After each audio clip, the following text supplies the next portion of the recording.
नमस्कार दोस्तों, आप सुन रहे हैं हमारा हिंदी भाषा का कार्यक्रम डेली करंट अफेयर्स क्विज। मैं हूं आपकी आरजे प्रियंका और बिना किसी देरी के शुरू करते हैं हमारे आज के इस क्विज को हमारे पहले प्रश्न के साथ। तो आज का पहला प्रश्न ये रहा, अमृत कलश एक सीमित अवधि की डिपॉजिट योजना किस निम्नलिखित बैंक द्वारा शुरू की गई थी?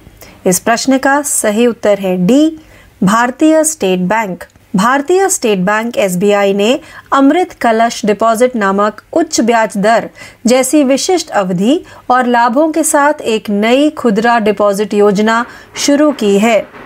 अमृत कलश डिपॉजिट योजना में दी जाने वाली ब्याज दर नियमित नागरिकों के लिए 7.10% और वरिष्ठ नागरिकों के लिए 7.60% है।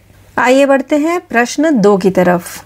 फरवरी 2023 के अपडेट में मॉर्गन स्टैनली के अनुसार वित्त वर्ष 2024 में भारत की अनुमानित GDP वृद्धि क्या है?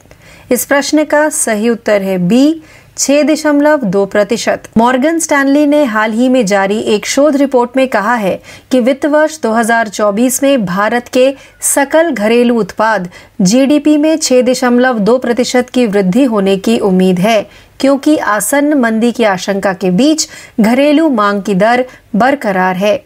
आइए बढ़ते हैं प्रश्न 3 की तरफ। निम्नलिखित में से किस राज्य में उत्तर भारत का पहला परमाणु ऊर्जा संयंत्र स्थापित किया जाएगा? इस प्रश्न का सही उत्तर है डी, हरियाणा। केंद्रीय विज्ञान और प्रौद्योगिकी राज्य मंत्री जितेंद्र सिंह ने कहा कि उत्तर भारत का पहला परमाणु ऊर्जा संयंत्र राष्ट्रीय राजधानी से 150 किलोमीटर उत्तर में फतेहाबाद जिले के गोरखपुर गांव में हरियाणा में स्थापित किया जाएगा।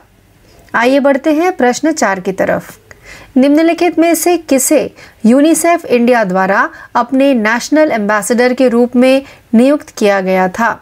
इस प्रश्न का सही उत्तर है B, Ayushmann Khurrana. UNICEF India ने बॉलीवुड स्टार आयुष्मान खुराना को अपने नेशनल ब्रांड एम्बेसडर नियुक्त किया है। 38 वर्षीय अभिनेता इससे पहले बच्चों के खिलाफ हिंसा को समाप्त करने और व्यापक बाल अधिकार एजेंडे के लिए यूनिसेफ इंडिया के सेलिब्रिटी एडवोकेट के रूप में कार्य कर चुके हैं। आइए आगे बढ़ते हैं प्रश्न 5 की तरफ। निम्नलिखित में से किस देश ने बैडमिंटन एशिया मिश्रित टीम चैंपियनशिप में कांस्य पदक जीता? इस प्रश्न का सही उत्तर है बी, भारत। 2 युगल टीमों के शानदार प्रदर्शन के बावजूद भारत को सेमीफाइनल में चीन से 2-3 से हार का सामना करना पड़ा और उसे दुबई में बैडमिंटन एशिया मिश्रित टीम चैंपियनशिप में कांस्य पदक से संतोष करना पड़ा। आइए बढ़ते हैं प्रश्न 6 की तरफ। भारत उज्बेकिस्तान द्विवार्षिक सैन्य प्रशिक्षण अभ्यास दुस्तलिक 2023 निम्नलिखित में से किस राज्य में आयोजित किया गया था?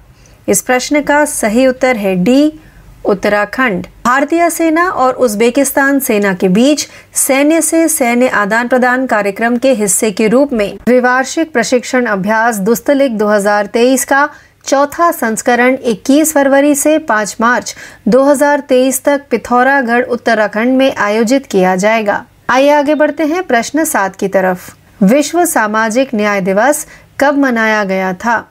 इस प्रश्न का सही उत्तर है बी, 20 फरवरी। हर साल 20 फरवरी को दुनिया भर में विश्व सामाजिक न्याय दिवस मनाया जाता है।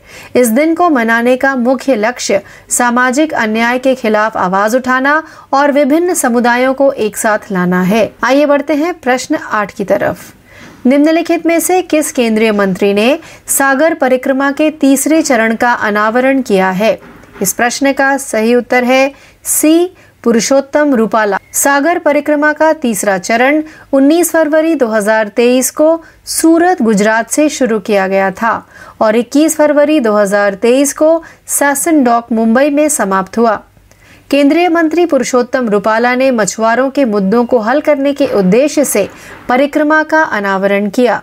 आइए बढ़ते हैं प्रश्न 9 की तरफ। भारत के साथ निम्नलिखित में से किस देश ने हाल ही में तरकश सैन्य अभ्यास आयोजित किया है? इस प्रश्न का सही उत्तर है ए, अमेरिका। तरकश नामक भारत अमेरिका संयुक्त अभ्यास चेन्नई तमिलनाडु में आयोजित किया गया था। अभ्यास में आतंकवादियों द्वारा रासायनिक और जैविक हमलों से निपटने के लिए एक ड्रिल भी शामिल किया गया था। आइए बढ़ते हैं हमारे 10वें व अंतिम प्रश्न की तरफ।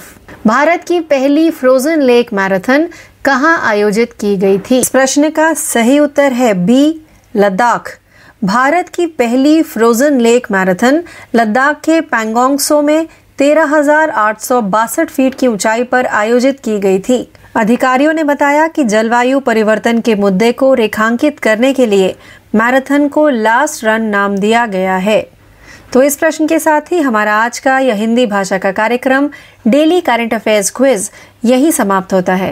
ज्यादा जानकारी के लिए यूं ही जुड़े रहिए। मैं आपकी आरजे प्रियंका आपसे यही विदा लेती हूँ। धन्यवाद।